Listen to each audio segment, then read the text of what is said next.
오늘 이때를 위한 죽음이라는 말씀이거든요. 이때를 위한 죽음.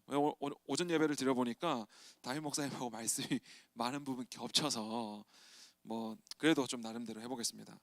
네, 잘 산다는 것이 무엇일까요? 우리 잘 산다는 거. 잘 살았다. 내가 요즘 잘 못 살았다 하면 왜 못 사는 것이고, 잘 살았다 하면 왜 잘 사는 것인가? 잘 살았다 하는 것이 무엇인가? 뭐 정답을 말하자면 하나님의 뜻대로 사는 것이 잘 사는 것이고, 하나님 말씀에 순종하며 사는 것이 잘 사는 것이죠. 그게 정답이라면 그냥 설교를 여기서 마쳐도 뭐 큰 무리가 없겠죠. 근데 저는 오늘 좀 다른 관점으로 한번 얘기해 보려고 합니다. 우리가 수능을 보고 학교를 정할 때 학교 어디를 가야 될까? 어디 학교를 가야 될까를 생각할 때 어디를 어떻게 정해요? 성적에 맞춰서 그냥 성적에 맞춰서 그냥 되는 대로 가는 거예요. 뭐 그런 경우가 다반사일 거라고 생각이 되는데, 대학을 어디를 가야 될까 고민하지만 많은 경우 우리가 기도하고 성적에 맞춰서 가든지, 아니면 내가 가고 싶은 데를 가든지, 아니면 가까운 데를 가든지, 학비가 싼 데를 가든지, 아니면 부모님과 전문가와 상의해 본 결과 내 진로를 위해서, 앞으로 내 미래를 위해서 이 학교를 가는 게 좋겠다, 그렇게 결정해서 가는 거예요. 그리고 전공을 정할 때는 어떻게 정해요? 전공도 뭐 점수 맞춰서 갈 수도 있겠죠.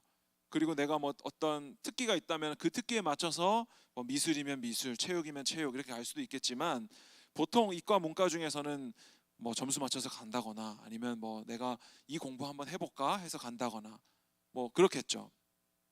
그러니까 이건 역시도 우리가 기도를 하고 그냥 내가 좋아하는 전공, 내가 잘 하고 싶은 일, 요즘 비전이 좀 좋아 보이는 일, 이런 거 하면 돼요. 그리고 실제로 평생 내가 20살 때 정한 전공대로 살아가느냐, 또 그렇지도 않기 때문에 이게 계속 바뀔 수 있거든요. 그렇기 때문에 그때 한번 결정하는 것이 우리의 인생을 결정하지는 않는다. 그러니까 우리가 대학을 정하고 전공을 정할 때 이것이 꼭 무슨 이 안에서도 하나님의 뜻이 있는가? 하나님의 뜻은 무엇일까? 하나님은 나를 어느 대학에 가라고 하실까? 하나님은 나를 어느 전공으로 선택하게 하실까? 직장도 마찬가지죠. 직장도 우리가 어떻게 가야 돼요? 직장, 월급 따지면 세속적인 건가요? 연봉 따지면 돈에 눈이 멀어가지고 그냥 이런 건가요? 우리가 일을 할 때도 최소한 내가 먹고 살 수 있는 환경은 되는지, 아니면 내가 부양 가족이 있지는 않은지, 아니면 내가 학자금을 아직 대출받은 게 있는데 갚아야 되지는 않는지, 이런 것들을 고려하고 생각해서 연봉을 계산하는 것도 그것이 세속적인 것이다 이렇게 말할 수는 없어요. 그리고 직장을 정할 때도 이 직장에 내가 갔을 때 이 회사에 내가 도움이 되고, 또 이 회사가 또 나에게 도움이 되고, 내 성장에 내 발전에 도움이 된다면 직장을 내가 여러 군데를 계산해서 추려서, 그 중에서도 내가 갈 수 있는 데를 다 가는 건 또 아니죠.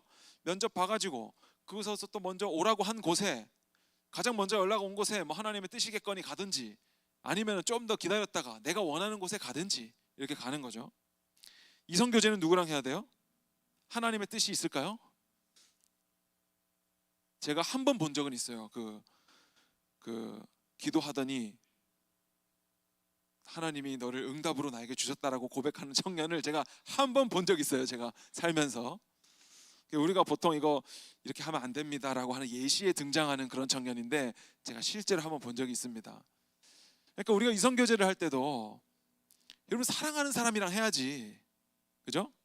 뭐 하나님의 뜻을 구하고 하나님께서 누구 자매다 이렇게 딱 하면은 거기 가가지고 야 하나님이 너라고 응답하셨다, 너 나랑 사귀어야 된다, 이런 식의 어떤 그것이 굉장히 오해라는 거죠. 그래서 우리가 이성교제를 할 때도 사랑하는 사람이랑 해야 되고, 그리고 뭐 요즘에도 남자들이 고백을 주로 하는지 어떤지 제가 잘 모르겠는데, 뭐 저 때는 뭐 어쨌든 남자들이 주로 고백을 했으니까 뭐 10번 찍어 안 넘어가는 나무 없다라는 어떤 그런 것들이, 적어도 남자가 자매를 사랑한다면 그 정도 노력은 해야 되지 않을까, 그런 생각을 또 해요. 그러니까 사랑하는 사람이랑 결혼해야지, 여기서 하나님의 뜻을 구하는 것이 어떨까 한번 고민 한번 해보세요. 신학교 가는 것도 마찬가지예요. 저도 신학교 갈 때 신학교를 어떻게 가야 될까? 하나님의 뜻을 구해야 되죠. 저도 많은 목사님들 만나서 식사 대접하면서 그리고 집사님들 또 선배 목사님들 만나가지고 제가 신학교를 가야 될지 말아야 될지 확신이 서지 않는데 어떻게 해야 될까요? 라고 내가 물어봤을 때 그 누구도 저에게 명쾌한 대답을 주지 못했다고 했어요. 근데 장모님께서 너 왜 사람한테 그런 거 묻고 다니냐, 하나님께 기도해라. 그래서 제가 하나님께 기도했을 때 가야 되겠다라는 생각이 들었단 말이에요. 그러니까 이 과정은 기도했기 때문에 확신을 얻었다도 되지만, 사실은 제가 한 4년이라는 시간 동안에 고민하고 다른 사람들 만나서 묻고 선배들 만나고 목사님들 집사님들 만나서 그런 4년이라는 시간을 거쳤기 때문에 하나님께서 이제는 나에게 기도하라 이렇게 주셨다라고 저는 믿거든요. 그러니까 신학교에 갈 때도 우리가 하나님이 가라고 하셨으니까 저는 왔습니다. 하나님 앞으로 제 인생 책임지십시오. 그래 놓고 만약에 목회하다가 힘들어지면 내가 오고 싶어서 온 거 아닙니다. 사실 저는 내가 뭐 좋아서 일을 하는 줄 아십니까? 뭐 하나님이 가라고 해가지고 제가 이 자리에 왔지 뭐 제가 저라고 뭐 좋습니까? 뭐 이런 식으로 우리가 어떤 나의 결정에 대해서 다른 사람 혹은 하나님께 이렇게 책임을 전가하는 모습들이 그렇게 좋지 않아요. 하나님의 뜻이라고 할 수 없는 것 같아요.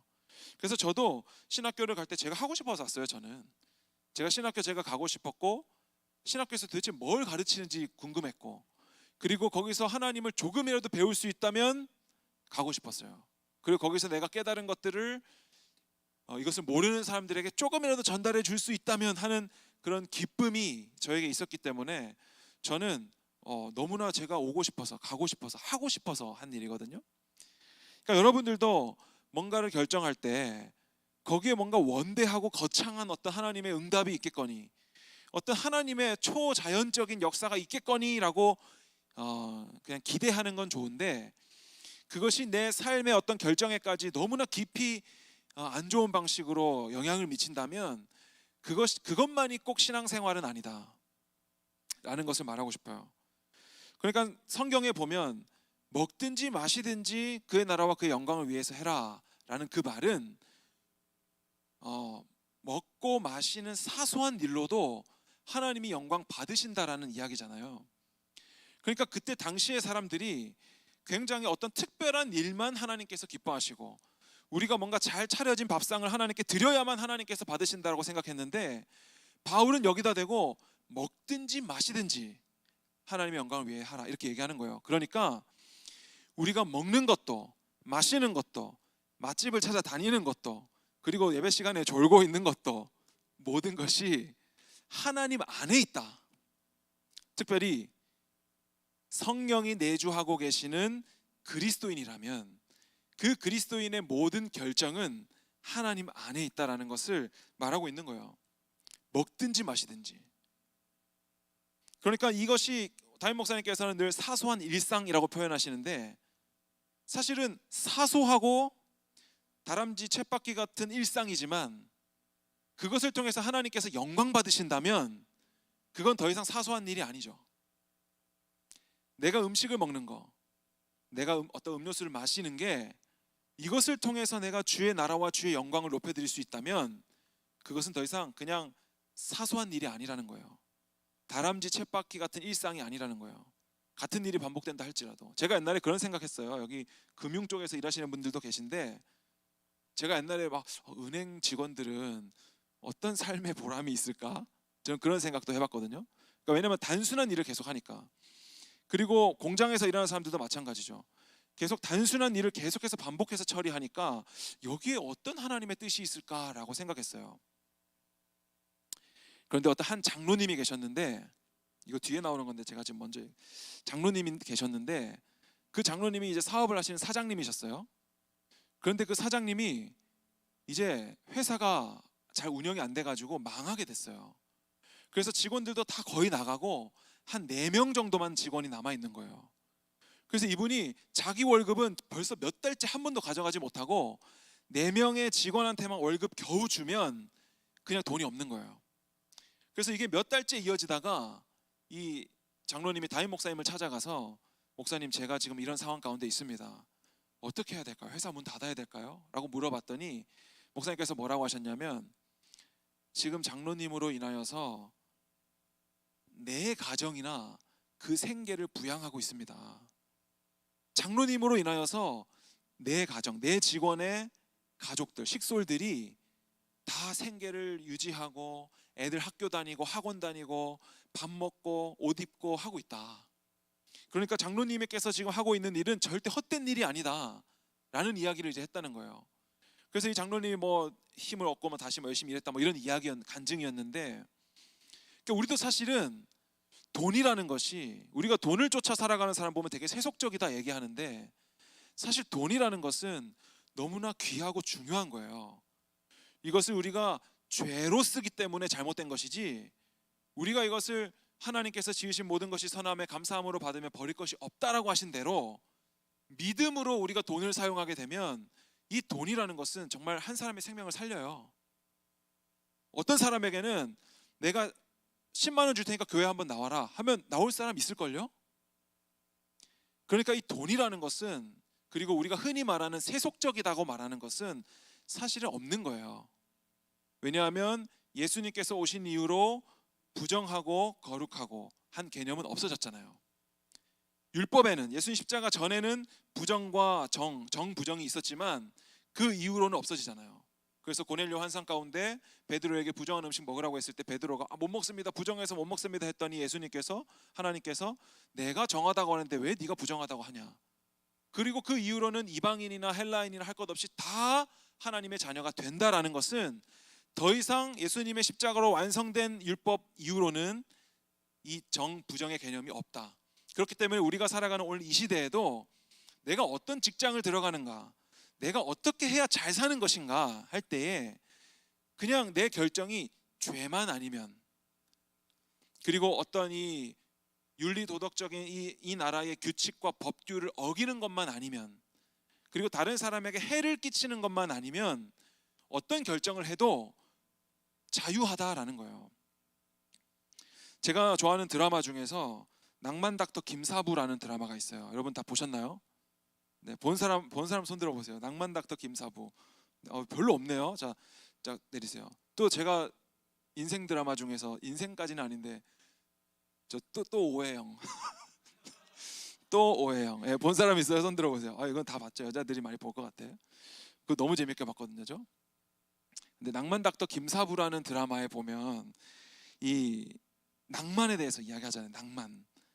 저는 낭만이라는 말을 되게 좋아해요. 그래서 어떻게 보면 제 신앙생활, 제 목회의 모든 목적지는 저는 낭만이에요. 낭만.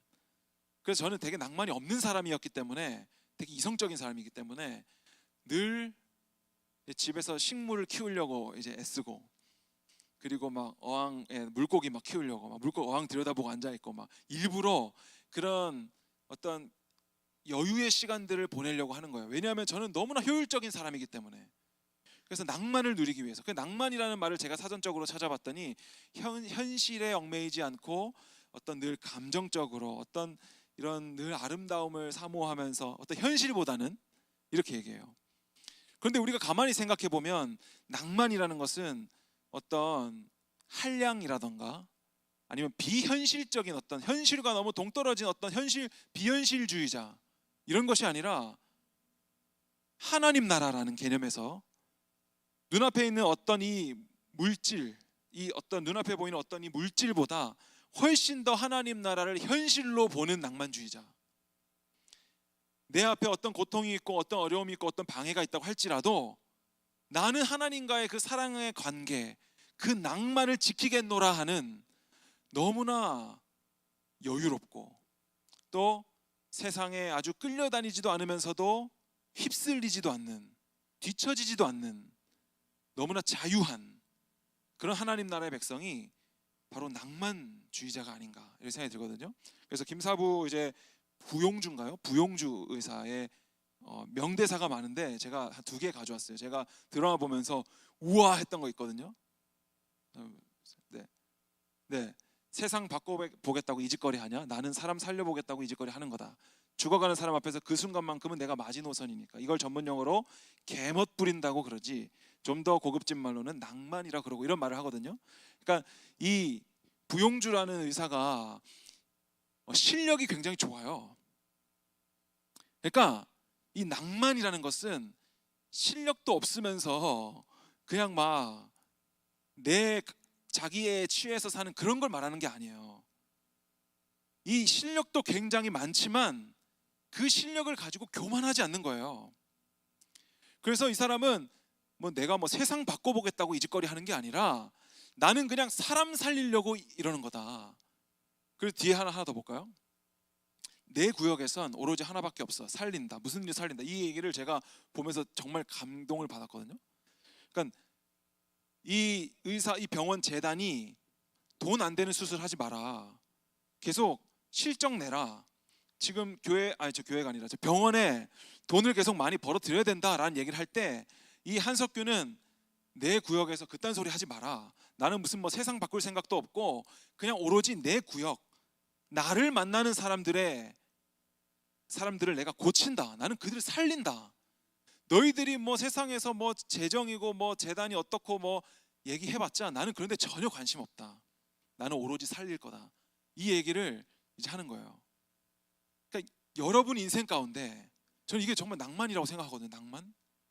정말 실력이 좋은 사람이, 실력을 정말 갖춘 사람이 세상에 얽매이지 않고 교만하지도 않고 그냥 내일 이 지구가 망해도 나는 사과나무를 심겠다라는, 어떤 전쟁 나면은 막 사람들 마트 가가지고 막 참기름 막 사재기하고 라면 사재기하고 할 때, 부동산에 막 투자하고 막 비트코인 하고 할 때 절대 거기서 요동하지 않고 내 할 일, 내 구역에 오면 나는 살린다.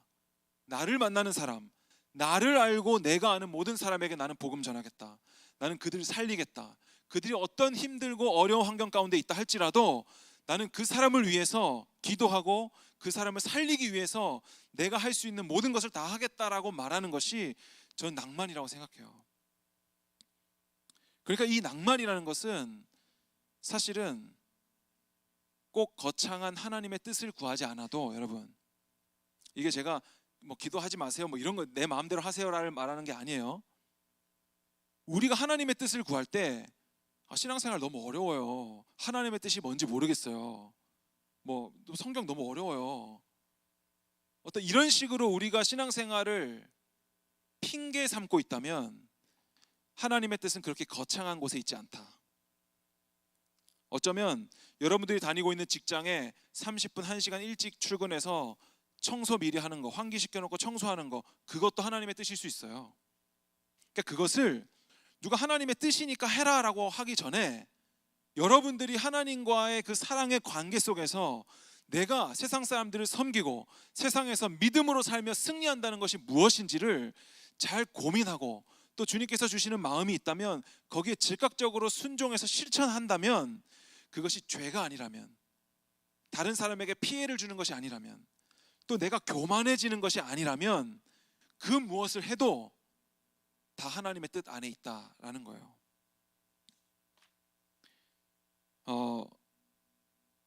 금요예배 때 담임 목사님께서 말씀하셨던 내용 중에 5살 아이가 다친 새를 간호하는 것, 이런 얘기했어요. 5살 아이가 다친 새를 간호하는 거, 이 아이가 하니까 여러분 예뻐 보여요? 그리고 부모님 같은 경우 야 더럽다 빨리 집에 가자 하겠죠. 막 새 막 더럽다고 막 병균 옮는다고 막 야 그거 그다 두고 와 이렇게 하겠죠. 뭐 에디슨이 알을 품었어요. 외양간에 들어가서 알을 품고, 그리고 왕따 당하는 친구를 저번에 제가 한번 얘기했죠. 왕따 당하는 친구, 초등학생 5학년짜리가 왕따 당하는 친구 보고 야 너희들 하지 마 이렇게 딱 했다가 결과가 멋있게 끝나면 되는데 어떻게 끝났다고 했어요? 걔네들이 그 친구를 괴롭혔다고 했죠. 그래서 그 친구가 그 학교에서 견디지 못하고 다른 학교로 전학 갔다고 했어요. 그러니까 우리가 정의를 행할 때 굉장히 그 결과가 아름다울 것 같지만 그렇지 않을 수도 있는 거예요. 그런데 결과와 상관없이 내가 하나님을 위해서 했다면 상관없는 거예요. 그러니까 5살 아이가 다친 새를 간호한 것이 너무 어리석어 보이죠. 에디슨이 맨날 공부하라는 공부 안 하고 저기 구몬 수학도 지금 밀려 있는데 지금 저 닭장에 들어가서 알 품고 있으니 얼마나 한심해요. 그런데 그것이 그 사람의 인생을 바꾸는 어떤 계기가 되잖아요. 그러니까 그것은 누가 시켜서 하는 것도 아니고 가르쳐줘서 하는 것도 아니에요. 이 세상에서 정해놓은 거 뭐 선행학습, 요즘에 초등학생들도 저기 의대반 요즘에 학원 있더라고요. 학원 이름이 무슨 뭐 그런 이름이에요. 서울 의대반인가 뭐 그런 학원, 초등학생들. 그러니까 세상에서 요구하는 어떤 기준에 맞춰 살지 않고 내가 정말 세상에 휩쓸리지도 않지만 뒤처지지도 않는 낭만주의자, 하나님과의 사랑의 관계 속에서 현실에 매이지 않고 낭만으로 살아가는 것. 부용주 의사가 그랬듯이 결코 실력이 없는 사람이 아니에요. 내가 할 수 있는 최선을 다해서 노력하고 거기서 독보적인 존재가 되지만 거기서 그걸 가지고 세상적으로 권력을 휘두르지 않는, 그것이 바로 하나님 나라의 사람이다. 저는 이렇게 생각이 돼요. 오늘 우리가 읽었던 에스더서, 제가 이 본문을 선택했던 이유는 이제 에스라 성경을 너무 좋아하거든요. 근데 에스라도 좋지만 이거를 제가 수련회 때 또 학개서 하면서 했기 때문에 성전 재건, 포로 귀환 후에 성전 재건, 그리고 느헤미야는 성벽 재건이죠. 그러니까 이 내용들을 했기 때문에 제가 에스더를 선택을 했는데, 에스더에서 제가 주목해서 본 거는 에스더에서는 하나님이 등장하지 않는다, 이거예요.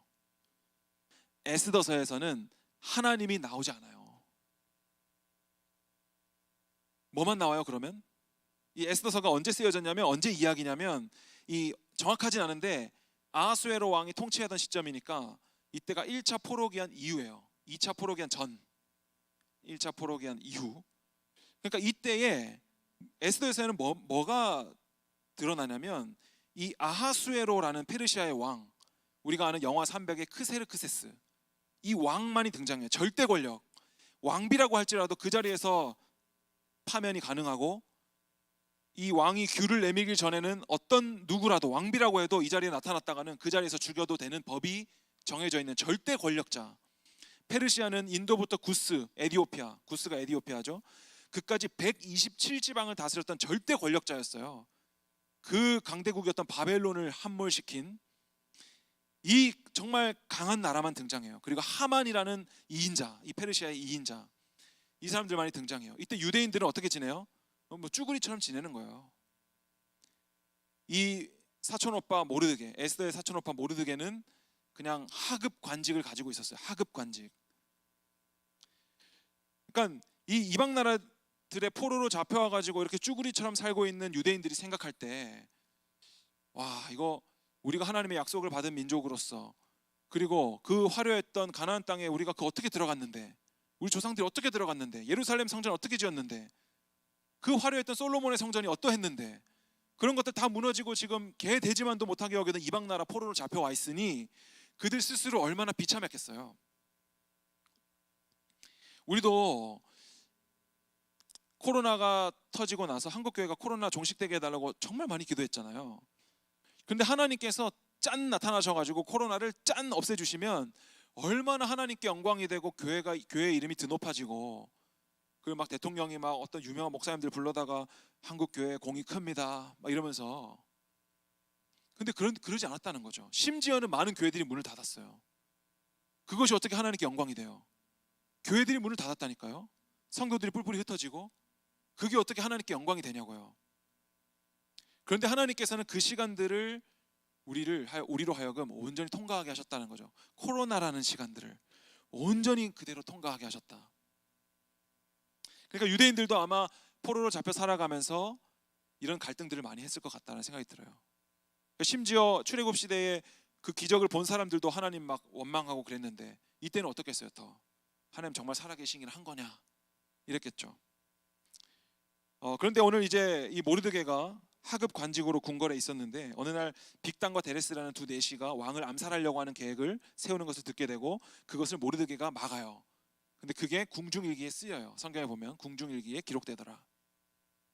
그리고 하만이었던 이 2인자 하만, 이 2인자 하만, 2인자였던 하만, 이 하만이 왕의 총애를 받았는데 얼마나 사랑했냐면 모든 사람들이 하만에게 절하라고 했는데, 이 모르드게는 유대인이었기 때문에 난 하나님께만 절한다 이제 그랬죠. 다니엘도 그랬고 하나님께만 절하겠다. 이래가지고 하만이 모르드게를 죽이려고 하고, 심지어는 유대인들을 다 죽이려고 이제 왕에게 그런 계획들을 얘기합니다. 그리고 1만 달란트를 내가 내겠다 이렇게 얘기하죠. 엄청난 돈이죠, 1만 달란트. 그래서 이 모르드게가 이 사실을 알고 이제 에스더 왕비, 이제 와스티라는 왕후가 폐위되고, 그 다음에 각 지방에서 이제 예쁜 처자들을 데려다가 이제 후궁으로 삼았는데, 그 중에서 아하수에로가 사랑에 빠졌던 에스더를 왕비로 세우잖아요. 왕후로 세우잖아요. 그러니까 이제 모르드게가 에스더에게 가서, 사촌 동생이자 왕후인 에스더에게 가서 지금 우리 민족이 죽게 생겼다라는 것을 알려요. 오늘 말씀 볼까요? 13, 14절 우리 한번 다 같이 읽어볼게요. 시작. 모르드게가 그를 시켜 에스더에게 회답하되 너는 왕궁에 있으니 모든 유다인 중에 홀로 목숨을 건지리라 생각하지 말라. 이때에 내가 만일 잠잠하여 말이 없으면 유다인은 다른 데로 말미암아 노임과 구원을 얻으려니와 너와 내 아버지 집은 멸망하리라. 내가 왕후의 자리를 얻은 것이 이때를 위함이 아닌지 누가 알겠느냐 하니. 13절 한번 다시 보여주세요. 자, 여기서 에스더에서는 하나님이 나오지 않는다고 했어요. 그리고 유대인들이 지금 몰살당한 위기에 있다고 했어요. 여기 말씀에 보니까 모르드게가 에스더에게 야, 지금 유대인들 다 죽게 생겼는데 너 혼자 왕궁 안에 있다고 혼자 목숨 건질 생각하지 마라, 이 얘기하고 있는 거죠. 자, 넘겨볼까요? 이때에 네가 만일 네 생명 부지하려고 잠잠하면 유다인들은 다른 데로 말미암아 노임과 구원을 얻으려니와, 이렇게 얘기해요. 그러니까 이 모르드게는 에스더 네가 하지 않아도 이 유대인들은 하나님의 백성이기 때문에, 하나님의 약속을 가지고 있기 때문에 하나님이 어떤 방식, 어떤 방법으로든 유대인들은 구원해낼 거야, 네가 하지 않아도. 그런데 너와 내 아버지 집은 멸망당할 거다, 이렇게 얘기하는 거죠. 그러니까 이 에스더가 왕후가 되고, 이거 그대로 띄워주세요. 왕후가 되고 나서 그저 내가 세상의 성공, 내가 높은 자리에 올라가서 우리 가족들 그냥 그저 잘 먹고 잘 살고 내 생명 부지하려고 했던 거였다면 그냥 그렇게 살아도 유대인들이 다른 데로 노임과 구원을 얻는 것에 전혀 문제가 없어요. 왜요? 하나님은 여전히 살아계시고 이 약속의 아브라함으로부터 온 이 약속의 이스라엘 백성들을 결국에는 구원해 낼 거기 때문에 거기에 대한 모르드게의 믿음이 있었다는 거죠. 그런데 다만 하나님의 어떤 뜻과 상관없이 오늘 모르드게는 에스더에게 그러면 그렇지만 너와 네 아버지 집은 멸망할 것이다. 네가 유대인을 배신하고 우리 민족을 배신하고 그냥 네 혼자 왕궁에 앉아가지고 네 생명 부지하고 네 그렇게 살아간다면 좋다. 유대인들은 다 구원 받을 것이다 어차피. 그러나 너와 내 집은 멸망할 것이다. 너의 아버지 이름에 먹칠하고 너는 그래 니대로 살아라, 이 얘기를 하고 있는 거죠 지금. 그러면서 뭐라고 말하냐면 네가 왕후의 자리를 얻은 것이 이때를 위함이 아닌지 누가 알겠느냐, 이렇게 얘기해요. 그러니까 에스더서에 의도적으로 하나님이 기록되어 있지 않는데 어떤 하나님의 뜻을 구하는 데 있어서 어떤 거창한 어떤 하나님의 뜻을 구하지 않아도 우리 민족을 구원하기 위해, 우리 가족을 살리기 위해 내 한 몸 바쳐 헌신함이 가능하다라는 거예요. 그것조차도 하나님의 뜻 안에 있다라는 것을 말하는 거예요. 특별 은총이나 일반 은총이나 모든 것이 하나님의 은혜다. 내가 무엇을 작정하고 결단하고 내가 100일 동안 운동할 거다, 내가 뭐 바디 프로필 찍으려고 100일 동안 내가 뭐 운동하겠다, 이것도 하나님의 은혜 아니면 할 수 없는 거예요. 내가 노력해서 하는 것 같지만, 내가 힘들게 닭가슴살 먹어가지고 내가 힘들게 내가 했는데 그 내가 한 거지. 하나님께서 우리 몸의 단백질을 합성해 주시고 우리의 모든 음식 식재료들을 소화되게 하시고 이런 건강과 생명을 주관하시는 분이 하나님이시기 때문에 우리가 오늘 네 아버지와 너와 내 집이 멸망당하지 않으려면 오늘 네가 왕후의 자리를 얻은 것이 그저 네 이름 높이고 네가 성공하기 위해서가 아니라 오늘 이때를 위함이 아닌지 누가 알겠느냐, 누가 알겠느냐. 그러니까 우리나라를 일제 해방으로부터 독립운동 하셨던 분들, 제가 독립운동 하셨던 분들을 제가 이제 기독교인들이 많다라고 해가지고 제가 처음에 역시 기독교인들이 했구나, 제가 그렇게 생각했거든요. 그리고 그때 독립투사들 명단을 쫙 봤더니 기독교인은 그냥 몇 명 있긴 있어요. 있긴 있는데 절반 이상은 어느 교회요? 천도교가 절반 이상이었어요. 그러니까 내가 그때부터 이제 얘기 안 하잖아요. 기독교가 했습니다 뭐 이런 얘기 잘 안 하게 돼요. 근데 이 천도교인들이 절반 이상이었어요. 근데 우리가 그것을 종교라는 이유로 그들이 나라를 사랑해서 생명까지 바쳐서 헌신한 우리의 조상이요 우리의 은인이신 그분들에 대해서 천도교니까 안 돼 라고 말하는 굉장히 이 종교적인 것으로 우리가 그들을 판단하거나 하지 말아야 된다는 거예요. 그러니까 우리의 이 그리스도인들의 삶이라는 것이 많은 경우에 되게 종교적인 색채를 가지고 있어요. 되게 성과 속을 구분해요. 늘 세상적인 친구들은 다 끊어야 되고 뭐 게임 같은 건 하면 안 되고 뭐 가요를 너무 많이 들으면 또 안 되고 어떤 이런 식의 부정하고 거룩하고 부정하다라는 것을 계속해서 구분지어서 내가 거룩한 쪽에 있을 때는 조금 괜찮은 그리스도인인 척, 그리고 내가 이쪽에 세속적인 것에 좀 있을 때는 내가 뭔가 망할 것 같고 사고 날 것 같고 내가 하고 있는 일 하나님께서 도와주시지 않을 것만 같은 여전히 내 공로주의에 있는 것이 바로 이 사람들, 이 인간들인 것 같아요. 그것이 의인은 없나니 하나도 없다라는 그런 것 같아요. 그런데 오늘 모르드게는 이 유대인들을 살리기 위해서, 유대 민족을 살리기 위해서 네가 왕비가 된 것이 이때를 위함인지 어떻게 아느냐. 그러니까 그 다음 절에 뭐라고 해요? 16절에 당신은 가서 수산에 있는 유다인들 다 모으고 나를 위하여 금식하되 밤낮 3일을 먹지도 말고 마시지도 마소서. 나도 나의 시녀와 더불어 이렇게 금식한 후에 규례를 어기고 왕에게 나아가리니 뭐라고요? 죽으면 죽으리이다. 그래서 제가 오늘 제목을 그렇게 정한 거예요. 이때를 위한 죽음. 죽으면 죽으리이다. 그러니까 이때 네가 왕비가 된 게 이때를 위함인지 어떻게 알아? 라고 했을 때 아 그렇구나. 내가 이 높은 권력의 자리를 얻은 것이 이 권력자들에게 손을 뻗쳐서 연주를 닿아가지고 내가 이들에게 아첨을 해가지고 이번에 한 번만 좀 봐주십시오. 남편이니까 아하수엘에게 가가지고 이번 유대인들 좀 살려주십시오. 좀 이렇게 할 것이 아니라 죽기를 결단한다니까요. 죽기를. 그러니까 에스더서에 하나님이 등장하지 않는다는 사실과 그럼에도 불구하고 에스더가 죽기를 각오해요. 그러니까 제가 저번에 얘기했죠. 죽기를 각오한 자는 절대 실패하지 않는다. 망하지 않는다. 여러분 죽음을 목적으로 사는 사람은 절대 망하지 않습니다. 죽기를 각오한 사람, 직장에 들어가서 뭐 친구들, 안 믿는 친구들 사이에서 그리고 안 믿는 가족들 사이에서 내가 죽기를 각오하고 들어가잖아요. 절대 그 사람은 패배하지 않습니다. 왜냐하면 거기서 내가 만약에 죽게 되면은 죽음을 이루었으니까, 그것이 애초에 내 목적이었으니까 괜찮아요. 그리고 만약에 내가 죽지 않았더라면 또 죽음을 목적으로 살아갈 수 있기 때문에 괜찮은 거예요. 그래서 예수님의 십자가는 처음부터 결코 망하지 않는 길을 가신 거죠. 왜냐하면 죽기 위해 이 땅에 오셨으니까. 그래서 예수님은 처음부터 승리의 길을 가시는 거예요. 절대 패배하지 않는 길. 그러니까 여러분들은 우리가 어디에 가든지 늘 죽으면 죽으리다. 내가 죽기를 각오하고 나는 부인되고 나는 부정되고 오직 예수 그리스도의 생명으로 살리라. 본질에 대해서는 내가 타협을 못하지만 비본질적인 것에 대해서는 내가 얼마든지 사랑하고 용납하리라. 내 경험과 내 고집과 내 자아를 모두 부정하고 오직 예수 그리스도만 높임받을 수 있다면, 그 사람이 살림받을 수 있다면, 생명 얻을 수 있다면 내가 무엇이든 하리라 하는 죽기를 각오한 죽으면 죽으리다. 그것이 물론 하나님의 은혜 안에 있는 것이지만, 하나님께서 마음 주셔야 할 수 있는 것이지만, 그렇다고 하나님이 마음 안 주신다고 해서 거기에 핑계할 수 없다는 거예요. 제 말은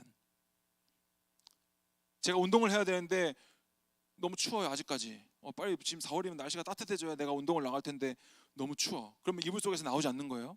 그러면서 끊임없이 유튜브에서 동기부여 영상을 보고 있는 거예요. 동기부여 영상을 계속 보면서도 이 영상이다 이래놓고 이거 막 계속 보고 운동 나가고 하다가 또 동기부여가 떨어지면 동기부여 영상 계속 찾고 있는 거예요. 동기부여가 오기 전까지는 아무것도 하지 않는 거예요. 그런데 누가 그러더라고요. 동기부여가 중요한 것이 아니라 규율이 중요한 것이다. 규율, 규칙. 왜 여러분들은 아침, 점심, 저녁을 먹어요? 동기부여가 돼서 먹어요? 그것은 규칙이에요. 아침에는 일어나고 밤에는 자고. 여러분들 물로 세수하라고 누가 알려줬어요? 물로 세수하라고 누가 알려주지 않아도 우리는 다 물로 세수해요. 뭐 커피로 세수하는 사람 없잖아요. 물로, 고대 시대 때부터 물로 씻어야 된다는 것을 알려주지 않아도 우리 인간들은 다 아는 거예요. 이것은 하나님께서 일반 은총 가운데 세워두신 규칙이고 규율이에요. 그러니까 우리의 인생 가운데 꼭 무슨 동기부여가 있어야만 할 수 있는 건 아니에요. 내가 상황과 여건이 허락돼야만 내가 하겠습니다도 아니에요. 오늘 내가 있는 자리에서 내가 할 수 있는 것을 가지고, 아주 거창한 게 아니라고 했어요. 내가 할 수 있는 일을 가지고 하나님께 사랑을 고백하는 낭만이 오늘 여러분들 삶 속에 필요하다고요. 내 삶에 고난이 많고 어려움이 많고 힘든 일이 너무 많아요. 여러분, 애를 어릴 때부터 지극정성으로 키워가지고 초등학교, 중학교, 고등학교 보내놨는데 음주운전한 사람이 차에 쳐가지고 세상 떠나고 이러면 얼마나 허망해요. 그런 일들이 있잖아요, 세상에. 초등학생이 막 사고 나가지고 음주운전한 아저씨 차에 치여서 죽고, 평생 판검사 공부해가지고 그 이제 임용 직전에 뉴스에 나왔잖아요. 임용 직전에 술 마시고 막 깽판 부리다가 출동한 여경찰 머리채 쥐어 흔들고 막, 그래서 임용 취소됐잖아요. 그분 평생의 부모님들이 얘를 공부시키려고 어떻게 공부 돈은 뒷바라지를 하고 얘도 얼마나 열심히 공부했을 거예요. 그런데 그 한순간에 그렇게 되는 거예요. 여러분의 인생에도 계속 고난이 쫓아다닐 거예요. 내가 이만큼 수고해서 이만큼 노력을 얻어야 되는데 그게 다 물거품이 되는 날들도 있을 거예요. 그런데 그것과 상관없이 내 고난이 여전히 눈앞에 있어요.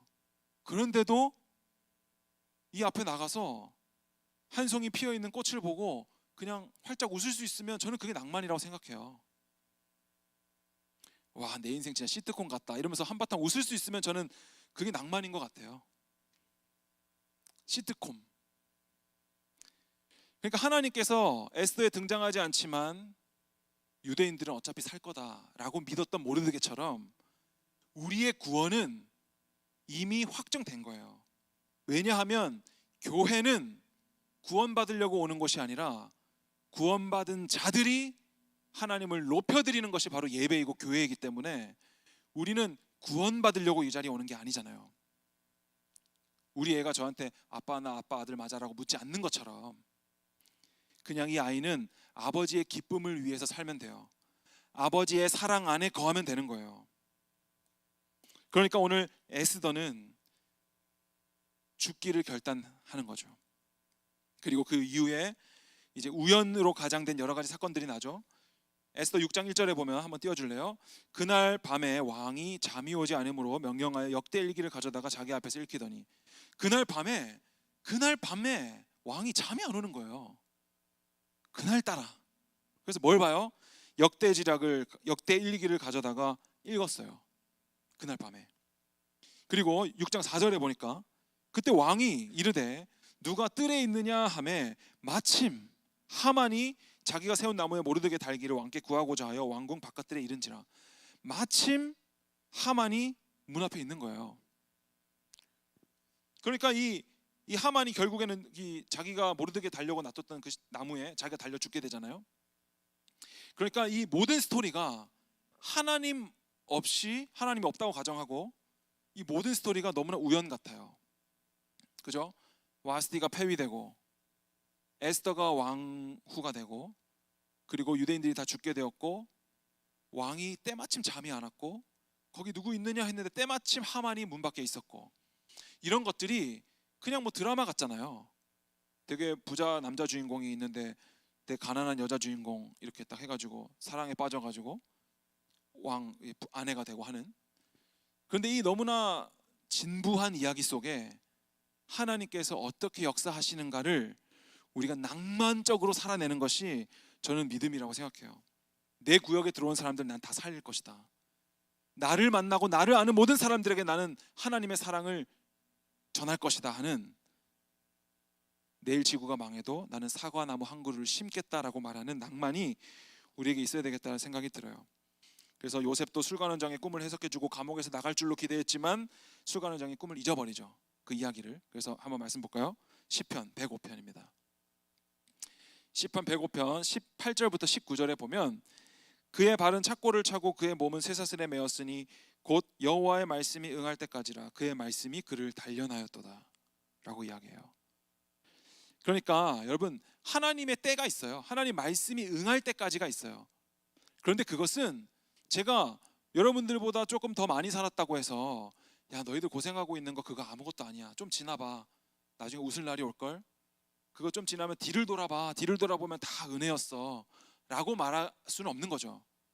왜냐면 그거는 먼 훗날 지나야 알 수 있는 것이고 또 그 사람만 알 수 있는 것이기 때문에, 그렇기 때문에 오늘, 그렇다면 고난을 당하고 있는 오늘 나는 어떻게 살 것인가? 그 고난이 어떠하든 상관없이 내가 하나님의 사랑에 깊이 빠져 있는 것. 에스더서에 하나님이 나오지 않지만 하나님께서 유대인들을 살릴 것이라는 그 믿음 안에 살아가는 것. 현실은 녹록치 않지만 하나님 나라를 이 땅에서 누리는 것. 그것이 우리에게 너무나 필요하다. 그래서 오늘 이 에스더 이야기를 통하여서 그 이후에 유대인들이 다 목숨을 건진받고 2차 포로기한, 3차 포로기한이 이루어지는 거예요. 그러니까 하나님께서 유대인들을 살리기 위한 이 열심이 어떠하냐고요. 에스더에 하나님이 등장하지 않아도 때때로 우리의 기도에 잠잠하신 것 같고 응답하지 않으시는 것만 같은 그런 상황 속에서도 하나님께서 한 사람을 말씀으로 단련하시고 그 구원에 이르기까지 얼마나 열심을 내고 계시는가. 그 사랑을 우리가 믿음으로 바라보는 것이 바로 그리스도인의 삶이다. 사명이다. 그것이 바로 잘 사는 것이다. 이제 마무리하면서 제가 저도 지금까지 살아오면서 이런 이미지였어요. 아버지가 아이를 이렇게 슈퍼 앞에 세워놓고 잠깐 여기 서 있어, 아빠 금방 갔다 올게 라고 하는 것 같은 이미지예요. 제 신앙생활 이때까지 청년 때를 생각해 보면, 그러니까 아버지 하나님이 저에게 잠깐 여기 있어, 하지만 내가 곧 올 거라는 확실한 약속. 그런데 저는 너무나 약해서 그 자리에 계속 있으면 아버지가 올 텐데 그 자리에 있지 못하고 아버지를 찾아서 다른 곳으로 가는 거죠. 그래서 아버지와 엇갈릴 수 있는 위기에 있다라고 생각이 될 때도 있는 거죠. 그래서 가다가 넘어지기도 하고 또 나쁜 사람을 쫓아가기도 하는 거죠. 이 세상의 일들은.